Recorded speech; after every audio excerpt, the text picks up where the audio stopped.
luck. Yeah.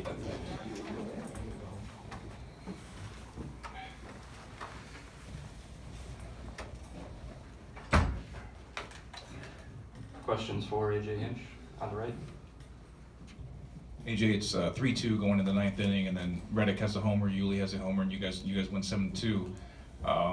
Alex said you guys finish games. Another reminder that it takes the full 9, and you guys often find a way to finish those types of games. Yeah, no, we do, and a lot of good teams do. I mean, these guys do too. I mean, it's a 27 out.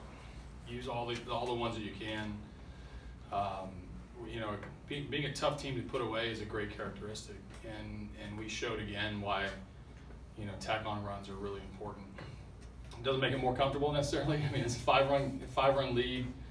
Felt good. It got Osuna out of the game, got McHugh into the game. A lot of advantages moving forward, but we can be pretty explosive. In front. AJ, Alex just mentioned you can't give a team like yourselves more than 27 outs that 6th inning to take advantage of the Nunez error. How big is that, and how characteristic is that of your team to take advantage in a spot like that? Yeah, no, I mean, we you know, you try to give us, you know, extra base runners or extra bases. I mean, that was a really close game for the way that the game had played out. I mean, both sides.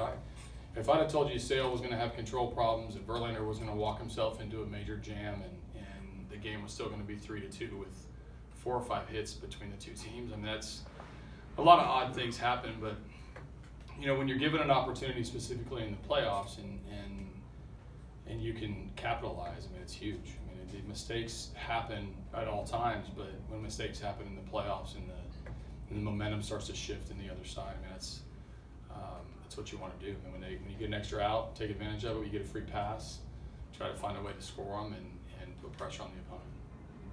Evan on the left. What happened with Verlander when he lost control there, and what told you he was going to regain it for the next inning?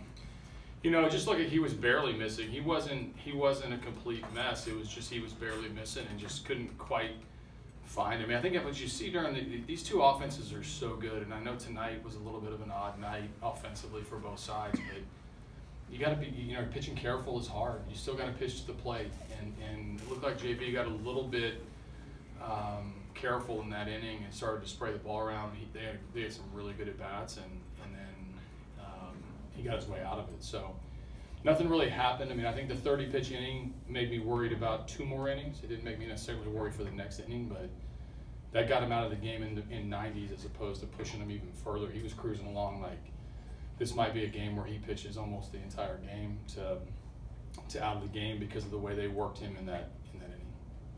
On the left. AJ, just following up on that, what did you feel like the most important at bat was in that inning?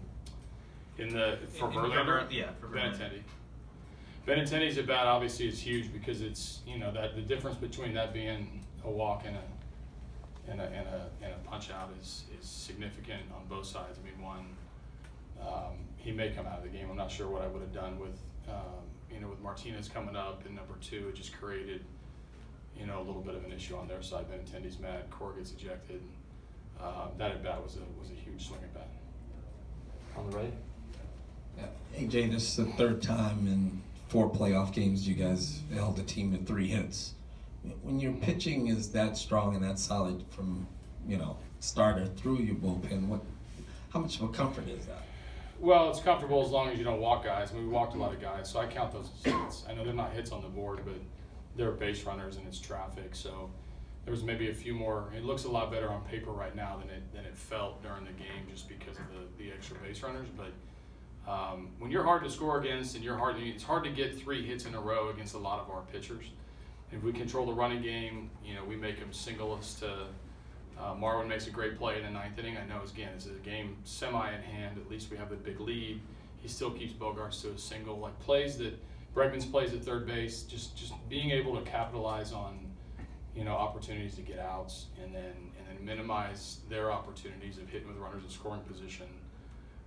It was huge. Started at the very beginning of the game. Verlander gets a double play. He's not a guy that puts the ball on the ground very often. Gets a double play in the 1st inning, and we erased that, you know, that issue. So when you're hard to score on or hard to piece hits together against, it's a pretty good feeling. On the left. AJ, you mentioned that it was a bit of a strange game. when Jake was stealing there and the ball hits Joe West sort of dead in the have you ever seen anything quite like that? Well, yeah, last year in the World Series, a pickoff hit Laz Diaz right in the chest as well, so that was advantage us. I'm not sure how that play was going to play out, where Joe was. I didn't look at the video, but you know, you rarely see it. They're part of play. I mean, you have to account for it, but I was not expecting him to get hit. On the right? AJ, they had 3-year batters. It looked like Bregman had an issue with his, and they checked. It looked like they asked for Maldonado's mitt to be checked. Just what was your view of some of the stuff that went on in this game? Well, I mean, I don't think anybody was throwing anybody. If you throw the ball over the plate with Bregman, it's pretty dangerous nowadays. And so obviously there was a timeout before Bregman got hit, which just makes it feel a little bit worse. But I think more than anything, when you get hit by 100, it hurts. And there's a little bit of tension at that moment, but I don't think there was anything malicious about anything that went on. Maldonado got hit. Who was the third guy that got hit? But they checked his Oh yeah, mitt. Tyler White got hit to lead off the inning, which I was happy with. They checked his mitt at some point. Yeah, Joe came over and asked about his mitt, and we gave him his mitt, and he went on his way. Last one on the right? Hey, AJ, you got so many Carlos Correa questions over the last few weeks, and he had a walk that set up, you know, your first inning scoring. He has a single to put you guys up 3-2. Obviously, you're going to keep him in the lineup, but just Correa's persistence and resilience to be able to get back to this point. Yeah, no, it was good game for him. I mean, you know, really good at bat. Which shouldn't go unnoticed is the 2-out walk that set up 3 hitters later when George got up with the 2-out base hit. I mean, that laying off those breaking balls that are backdoor, Sales scuffling. We went from a high pitch count first inning to what looked like could have been a low pitch count second inning, but instead he battles, gets himself a walk, sets up the next at bat. Maldonado gets hit. Reddick works a walk, and all of a sudden Springer sets up. And that at bat that Correa had was just as significant as any of them. Obviously, Springer's being the huge at bat. But Carlos has had good at bats. We've talked about it. He got a little bit more results with a couple walks and the base hit with the RBI with 2 outs. So I'm not panicked about him, if you're wondering. All right. Thanks, AJ.